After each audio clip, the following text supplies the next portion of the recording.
This program is designed and produced by the community with the support of Cogeco TV.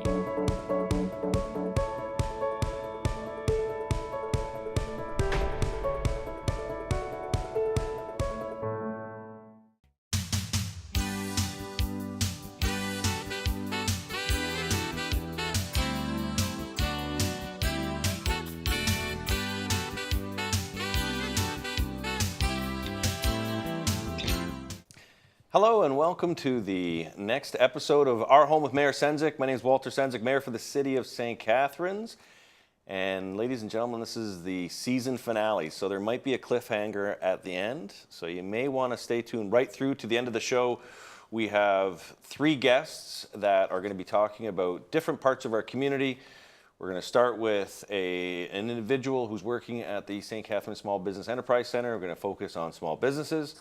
And then we're going to talk with two individuals who are going to be talking about an event coming up in September, Celebration of Nations. And it's really an opportunity to learn more about our First Nations brothers and sisters and the history that they've had in our country as we celebrate the 150th anniversary of Canada. And speaking of Canada Day, on July 1st, we'll be at Rennie Park for a family fun event from 11 o'clock until 4. And then the Port Dalhousie BIA is having a Canada Day market. So all weekend on the Canada Day long weekend, they'll have a market going on. You've got the Lock Street Brewery, you have the restaurants that are open, and we'll have the Canada Day celebration. So I hope to see you all out there.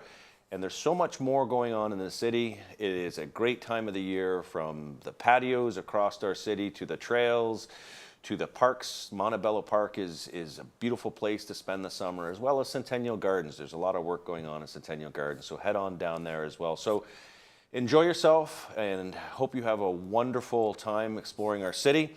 But our first guest, who I want to get to right now, is Graham Lowe.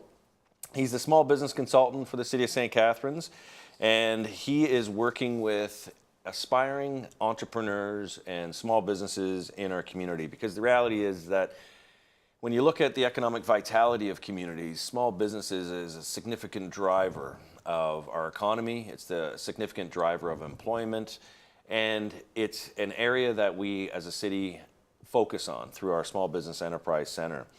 Graham has been involved with small businesses for a number of years now. I had an opportunity to work with Graham at the Greater Niagara Chamber of Commerce. Graham played a role on policy development and helped to create the policies that would foster a stronger business environment here in the city and across Niagara. So Graham comes with a lot of experience, and what we're going to be talking about today, Graham, is give us a sense of why an enterprise center would be important, because it is partially funded by us and partially funded by the province. So why is it important to our community? Right. Well, we like to say the buck stops with us when it comes to questions related to starting a small business. So when you come to us with questions regarding licensing, registrations, regulation, business plan development, we try to answer those questions right for you. Right. Whether that's a call over to the city's zoning department, or fire, or planning, or building, or public health, or to upper levels of government as well. AGCO or the Canada Revenue Agency. So we do some of that legwork for you, and like I said, we like to pride ourselves on being on a one-stop shop, whether it be the regulatory stuff, but also kind of the other side of the equation, which is business plan, business model development. Okay, so let's talk about the business planning side, because say I'm a small business owner, I work in my house. Mm-hmm. Is the Small Business Enterprise Center a place that could help me as a home-based business? Absolutely. Oftentimes people think that we're only in the startup space, but we do probably about maybe 30% of our consultations, our inquiries, are fielded from existing businesses. So those looking to scale up, maybe take that home-based business and get a Main Street location, right, or move into a shared office space, or just hire. How the heck do I hire? Who do I have to pay? Who do I have to call? How does that work with employment standards, things like that? And that's what I find with a lot of small businesses, and your experience in small businesses, they have a lot of questions, but they don't know who to turn to. Mm-hmm. And so often business folks who are starting a business, who are operating a small business, they don't have necessarily the time to figure out a regulatory issue or a labor relations issue, or even something like a business planning or an accounting issue. So Do you have a staff complement that helps in that? Like, so if I'm coming into the office, what would I expect as a small business owner? Right. Well, we're an appointment-based service to start off. So we'll carve out some time for you to make the best use of your time and our time. If you're busy, we can certainly do that by phone. We can correspond by email and send resources that way. But you're right, especially in the existing business space, you've got working in the business rather than on the business, right? And that's something that we're really trying to change. We just wrapped up a scale-up pilot program for existing businesses 2 years plus. How do they get to hire more employees? How do they get to increase their jobs? And it was great because typically we've got all these startup entrepreneurs coming in, but it allowed us to interact with some of those companies that have been in the community, your Brand Boulevards, Calhoun Sportswear, been in the community for 20 plus years. We were able to provide value for those types of businesses as well. And so that's certainly a space that we're looking to kind of focus more in moving forward. And so do you go out to the businesses that, okay, again, I'm a small business owner and I've got maybe 3 employees, can't really leave. I'm a landscape architect or I'm a roofer. I can't necessarily do the 9 to 5. How do you help in that situation? Right. We are a small team, so we don't go out to businesses per se. We do have them come to us. Hopefully set aside that time, whether it be in their lunch hour, at the end of the day, the beginning of the day, to make that work. But we've got all the resources and the toolkits at the Enterprise Center, right? So just in terms of the efficiency of our time, there are days like I'll leave here today and do 5 or 6 consultations throughout the rest of the day, back to back to back, right? So for that reason, to maximize the time that we're available, we do stick to the center. It would be great if we had the time to go out in the field, but I mean we've got the rest of the economic development team that does the BR&E stuff kind of out in the community. So it's BR&E because a lot of folks don't know. Business, retention, and attraction. There you go. Yeah, sorry about that, throwing jargon out here. But we do a lot of outreach. Don't get me wrong. We partner with some of the employment organizations, whether it be the YMCA or the Job Gym, different commercial lenders, the Chamber of Commerce, things like that. So we are out there. We do have a presence in the community as well. So you provide a service for small business and entrepreneurs, aspiring entrepreneurs. Tell us a bit about a student program that's been quite successful for a number of years, and I believe it's called the Summer Company. Summer Company. Yeah. Explain to the folks, and I think you've completed the intake, which means you've selected the summer companies for 2017 this summer. Just give us an idea of why this is important for a community like ours.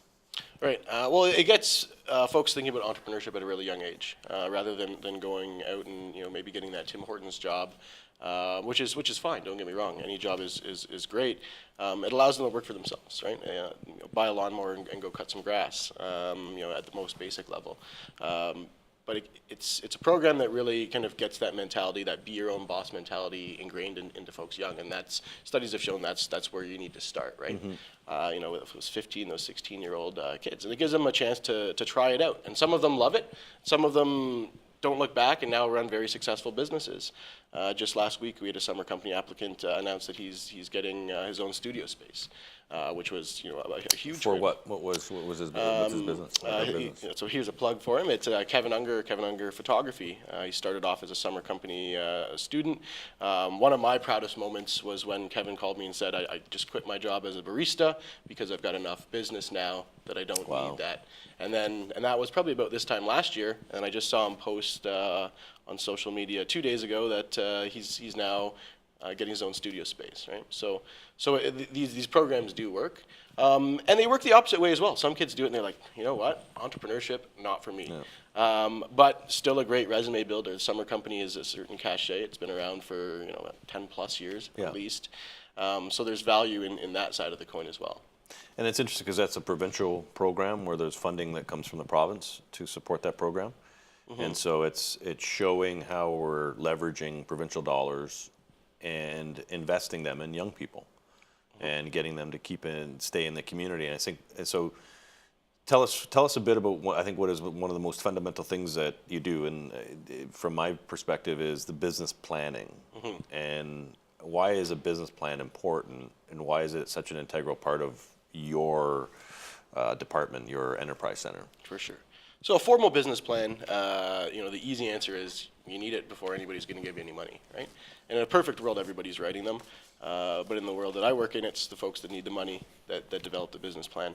But more essential than that kind of, you know, linear written out business plan is having a strong business model, right? Making sure that you understand the building blocks of your business right from the start, that you've got a good foundation to build up on, right? Every business idea starts with a set of assumptions. You assume somebody's going to buy a product or service from you. You want to validate those assumptions to improve your success when you get in the marketplace, right? A lot of businesses fail, you know, to be blunt. And the best thing that you can do to position yourself to be in the group of ones that succeed is develop a really strong business model, turn that into a solid business plan. Right. So if I'm at home and I'm looking for some information, where do I go? Catharines.ca/small business. That's our webpage for the Enterprise Center. You can also find us on social media. We're on Facebook, we're on Twitter. We try to post regularly. The easiest way to keep apprised of our seminars and our events and our programming as it comes on and offline is sign up for our e-newsletter. You can do that through stcatharines.ca/small business. We won't spam you. We send it out, 2 times a month. And you've got all the kind of the small business, goings on in the community articulated through that. And bricks and mortar, you're located 1 St. Paul Street? 1 St. Paul, yeah, we're in that innovation ecosystem, if you will, that is comprised of Innovate Niagara. Corner of Ontario and St. Paul? Yep. Okay. Yeah, I always say the hardest thing to do is the hardest thing about starting a business is finding the Enterprise Center, because our office is in a multifaceted building with multiple different entrances. But once you get there, you're going to be ready to move forward. Okay. So I want to thank you for coming on the show. I think for aspiring entrepreneurs, young or young at heart, and at-home businesses, or those who are running a business and have questions that you've been wrestling with for a while, you have a resource here in the city of St. Catharines. It's a Small Business Enterprise Center. Graham is a great asset. He's got a team of individuals that know how to work not only with businesses but between governments, so provincial and federal, as well as municipal. So you've got a great opportunity. It's a great resource that we as the city of St. Catharines provide funding for. So it's an important asset in our community, and as we continue to strengthen our economy, it's going to be driven by small businesses. So I want to thank you and your team for the work that you do. And for those of you out there looking for more information, check out the Small Business Enterprise Center. And when we come back from the break, we're going to be talking about a very special celebration taking place in September in St. Catharines. You don't want to miss it.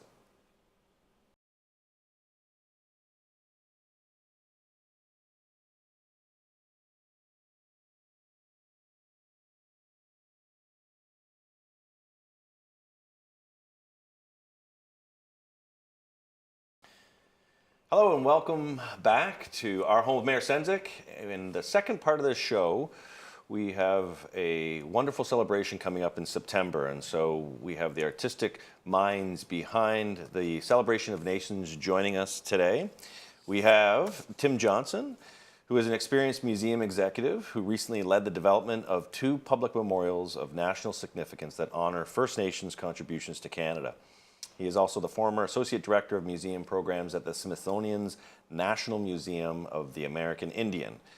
He managed the museum's largest organizational group in both Washington and New York. And in 2009, Tim collaborated on the museum's contemporary music program, which led to the exhibit Up Where We Belong, Native Musicians and Popular Culture, which then led to the production of the documentary Rumble.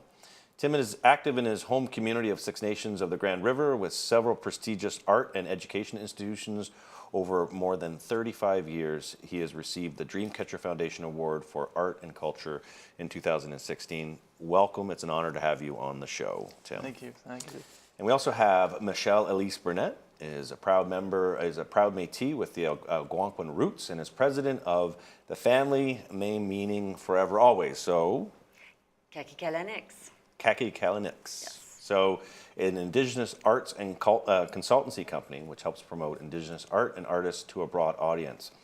She has served as vice president of Ignite, the Spirit of Education Foundation, and recently served as co-director of the Advancement for Landscape of Nations, the Six Nations and Native Allies commemorative memorial unveiled at Queenston Heights in 2016, which was a wonderful celebration in our community and the community of Niagara, and long overdue celebration. And that is, if you haven't had an opportunity, folks, to check it out, it's Queenston Heights in that area. I encourage you to take some time in the summertime and bring your family up there. It is quite the commemorative memorial. So Elise and Tim are here to talk about the Celebration of Nations. So I want to get right into it because I think it's an important event that's taking place in September. It's a 3-day festival. Where did the concept come from? So The concept was something I dreamt of when I was working with Tim with the Landscape of Nations, and in particular when we were talking about the Peace and Reconciliation Treaty that happened in 1815 between the 6 nations on both sides of the river. So the idea was to celebrate both nations and coming together, the Peace Bridge being named after the Peace and Reconciliation Treaty. Okay. So I was hoping to go over the Peace Bridge and sort of gather together and come together as one and celebrate that. So kind of tweaking that around and speaking with the PAC, Sarah and Annie, we're looking to find a gathering that we could promote the arts. And Celebration of Nations sort of started to develop through that concept. And so that's very important that our voice comes through the arts in many different ways. Right. Our teachings come through the arts. So it's what a better way than to put a Celebration of Nations together that way. So then, Tim, you come in as artistic producer. What role are you playing in the Celebration of Nations? Well, it's essentially helping Michele-Elise conceptualize some of the programming that we're doing, putting some curatorial ideas behind all of the programming, and trying to tie it all together. We have put together, I think, a very exciting package of events for September 8th, 9th, and 10th that range from popular music presentations or concerts by major artists like Buffy Sainte-Marie, through a mini film festival that we're conducting throughout the 3 days, where you're going to have an opportunity to learn a lot about the Indigenous experience within Canada, and all sorts of local cultural events as well. So I'm going to stay with you, Tim, in terms of your experience with the Smithsonian. How does your experience, and you've got a wonderful resume that's done a considerable amount of work, how has all of that influenced Celebration of Nations? Well, I think quite a bit in the sense of just applying my own experience to what we have an opportunity to do here. So I used to oversee exhibitions and programs at the National Museum of the American Indian, did that for a period of 10 years. And coming here, or back if you will, and having an opportunity to work within Canada has been a real pleasure. But I also want to point out that I think that the talent that's in the region and at the First Ontario Performing Arts Centre is second to none.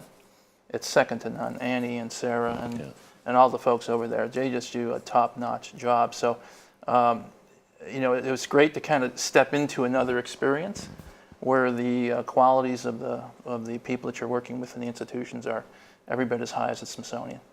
And that's I'm glad you touched on that, because I think it's a missed part that some of us are taking for granted. But the reality is we have such an important asset in our community now, and we're able to attract these type of festivals that are raising the bar for our community. And so I want to go back to the context of the programming.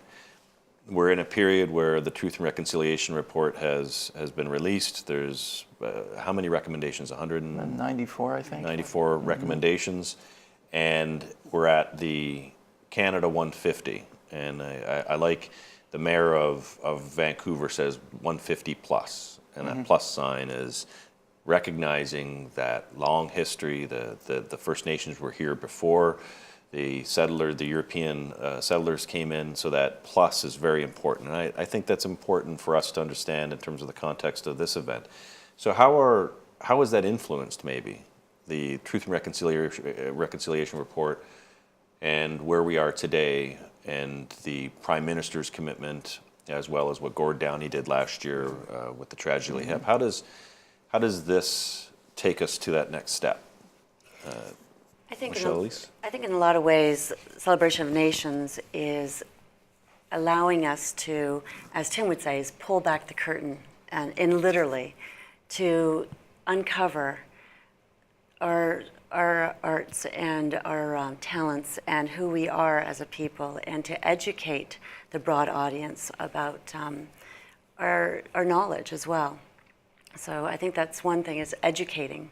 And So conceptually, what's something, as a viewer coming into the Celebration of Nations 3-day festival, what is something that you think they'll be surprised by, or something that they'll take away from this that they may not be aware of now? Well, we can point to something that we've already done.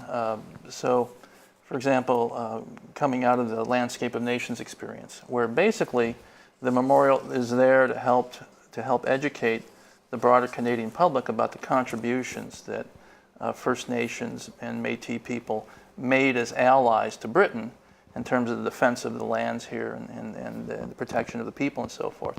Very significant historical contributions were made during that time.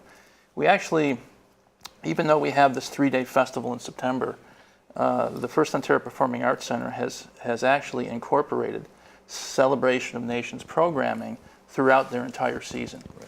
And that season began with the performance of Gahawi Dance Theatre, Right. who did the honoring. And the honoring is a modern dance performance that speaks directly to this history of Native contribution to the founding of Canada, really.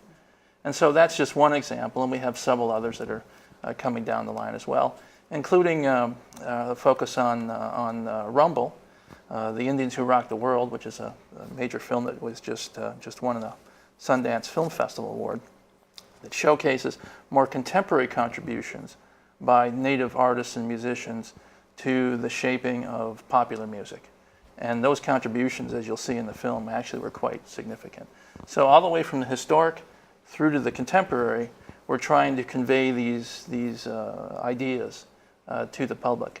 And so I think as a result, through the arts, it's very entertaining, it's very engaging, and we're hoping it's going to have some residual impact on people's understandings of the Native. So let's talk about the legacy, because a lot of times we get into a celebration or a festival, and it's the immediacy of enjoying the sound, the sights and sounds. But in terms of the legacy of this project, what are you hoping to leave as that lasting legacy?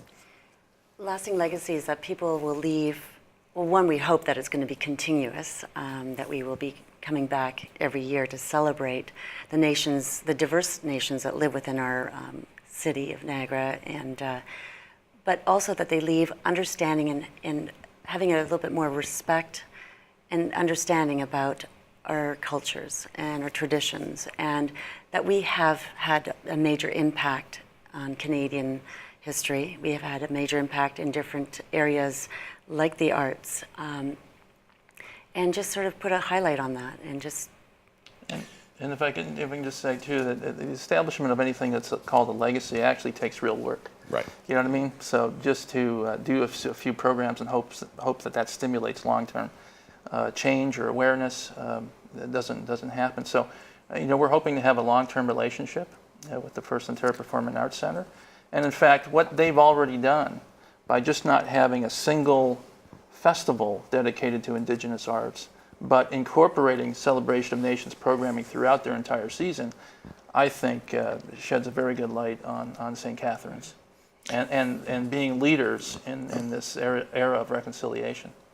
So, and I appreciate that, because I think that's an important takeaway. A lot of those who are attending the First Ontario Performing Arts Centre for the last 2 years have seen the introduction of the First Nations performances taking place, very well attended, and you're getting that support and the learning that goes along with it.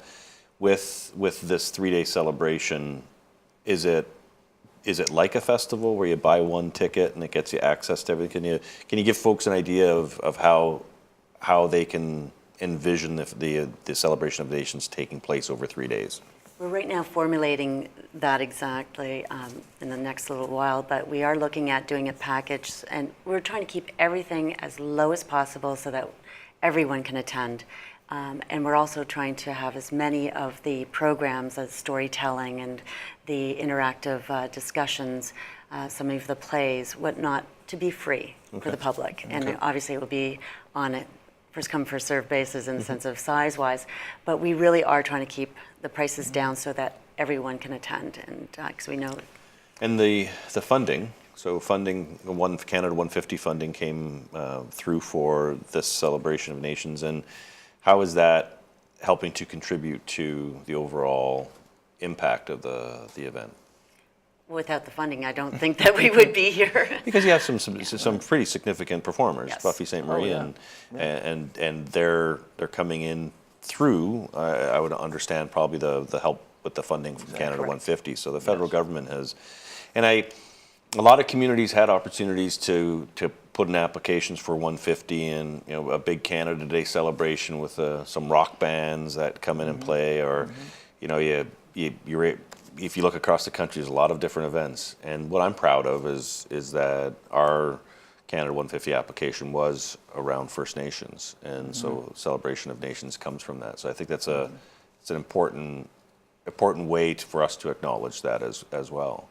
And so in terms of the takeaway, Tim, as we head into sort of the summertime, you're going to be working on putting the programming together with Michele-Elise, and we've got we got singers, we have playwrights coming in. We do. We have film directors coming in. We'll be doing some feature films, having some of the behind the scenes and documentary format.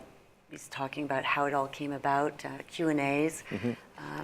We have panels coming in, distinguished speaker series. So it's just the whole complement. So it's really animating the First Ontario Performing Arts Centre around all aspects of First Nations culture, music, the oral history, the written. And it's all coming together, in St. Catharines. You have, first of all, a beautiful state-of-the-art performing art facility there now that's just remarkable. And then you combine that with the history that exists in this region, in the Niagara Peninsula, which is actually, we were talking about this earlier, historic meeting area for Native nations from both sides of the border. And so we bring all of that together. It's very logical that we're doing this in St. Catharines, actually.